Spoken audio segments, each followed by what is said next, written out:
A couple things I want to touch base on real quick because I forgot to before. I have notes. I apologize. Okay.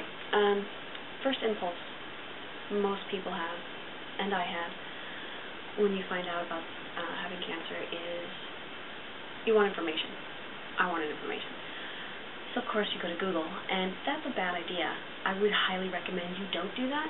You will upset yourself more. And I didn't even do a whole lot of that. I waited till a little bit later when they started talking about, the mastectomy, and because being in your 20s, you're worried about cosmetically what are you going to look like, what's it going to be like to not have your breasts anymore. And I wanted, I searched Google to kind of get an idea of. I just wanted information, I guess. When I first started this whole process, one of the things they said was, there's so much networking you can do. There's so many resources to patients who are going through this, and there's even some small groups and people who are for younger people in their 20s who are going through this, because there's not a lot of us, and you want to connect with people who are your age or going through it, because the concerns and the effects of this are different for someone in their 20s than it is for someone who's, postmenopausal. So you want to be able to know what's coming, and you want to be able to isolate other people. So there's better resources that you can get through. Like, I'm going to Swedish, and they are great. The resources they have there are more than I think I will ever possibly even be able to get to. So don't Google it. Just don't do it. Just don't search anything. It's tempting. You really want information. You really want to know more. But, I didn't take this seriously when I saw the first signs. And part of that is because of Google, because I looked online, and there's a statistic on there, that my sister even recently quoted to me that I found too, that said, only 2% of solid dark masses are cancerous. You don't know that if you're that 2% or not. It'll put your mind at ease for the moment, and maybe that's good. But for me, it allowed me to be lazy. It allowed me to, it just gave me an excuse to not worry about it, to postpone it, to procrastinate. And that was, I may not be looking, my surgery options would have been different had we caught this earlier. Whereas now I will have to have, double mastectomy where they even will take some of the skin. The earlier they catch it, the more of your skin they can spare. And it is possible to do a nipple-sparing mastectomy, and that is not an option for me now. Had I caught it earlier, had I taken this serious back in August, that might have been. So, just don't do it. Don't. If you find something, if you feel something, I've learned my lesson. Don't put it off. Another thing part of the reason I'm doing this is for myself, just so I can, because I know there's going to be really, really bad days, and there's going to be days where, near the end where I can't objectively look back at what the beginning is like, so this is kind of a lot for me, so I can see the whole process. And because when this all started, I got on YouTube, and I really wanted to find someone in their 20s who had documented this from beginning to end chronologically and kind of laid out, the time frame. I found out this day, 2 days later, I was seeing a doctor, or, a week later, and I really wanted to know a time frame. I wanted to kind of see it, to see somebody who had documented it. So, because I couldn't find anything that did the whole, from the beginning to end, that went through the whole process to document the whole thing, that's kind of my goal. I'm going to try and do that. And it's for my family, because my immediate family isn't up here. I live in Seattle, and my closest family is down south, closer to Oregon. My sister's in Oregon. My father's in Pierce County. The rest of my family is all eastern Washington, so I don't have anybody right here. I have even more friends than I realized until this all started. A great support group with loved ones, friends, and my significant other's family, all that adopted me. So I have people here. And, when this all starts, people, they tell you in the medical office to have a support group. If you don't have someone, people at home in your personal and social life to kind of talk to about it, then you need to use the resources they have, the social worker and art groups. There's so much resources. You need it. You should use it. I kind of dismissed a lot of it, and now it's these little things, or it's the love from all these people I didn't even realize had so much love for me. People that I don't even know, that because they've gone through something similar, or because someone that was dear to them went through something similar, have all this love. And it's really given me strength and hope. So I would recommend that for anyone else to find that. Let's see. Cosmetic concerns. I know for women who are in their 20s, one of the first things you think about is cosmetically, your body image.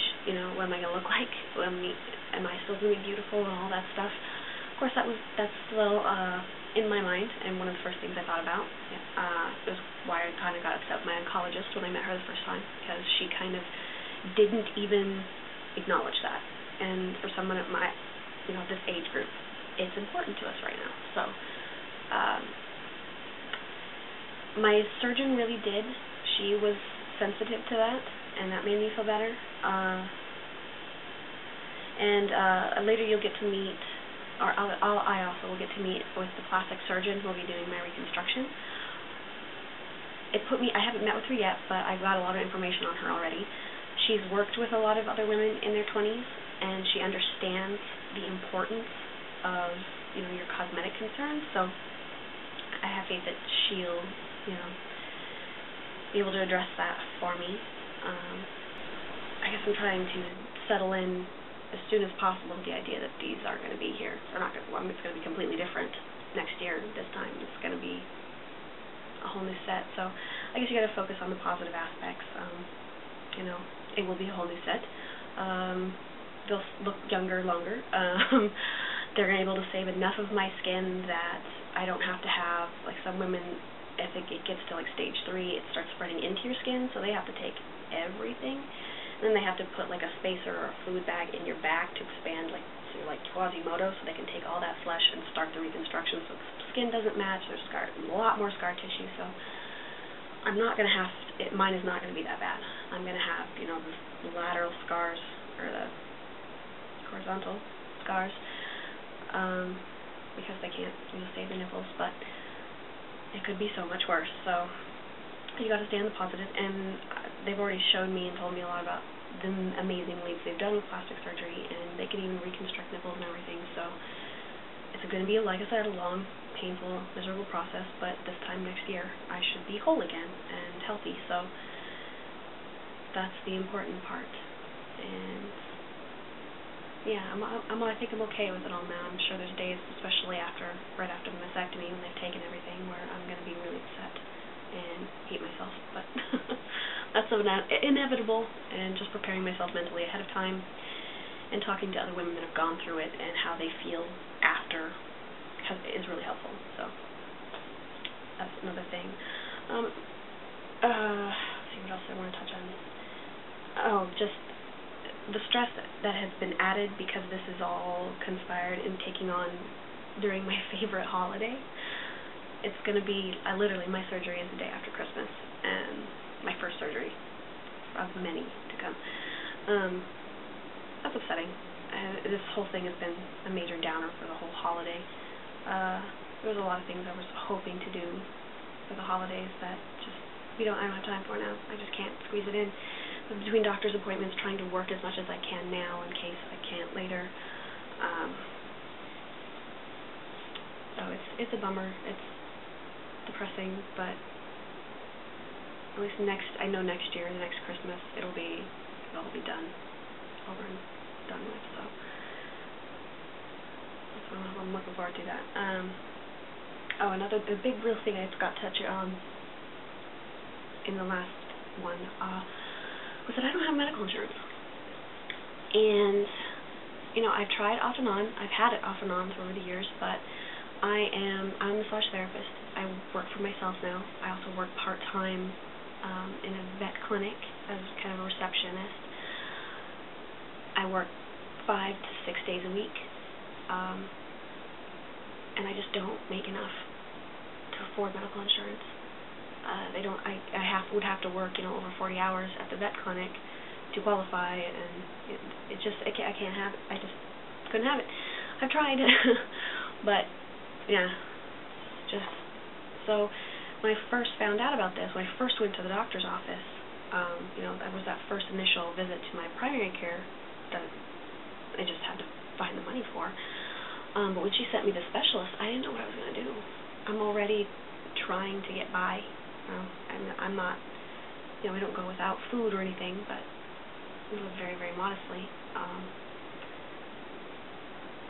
I was really worried. I didn't know what I was going to do. I was already starting to plan on the things I could sell. The only thing I have of value is my car.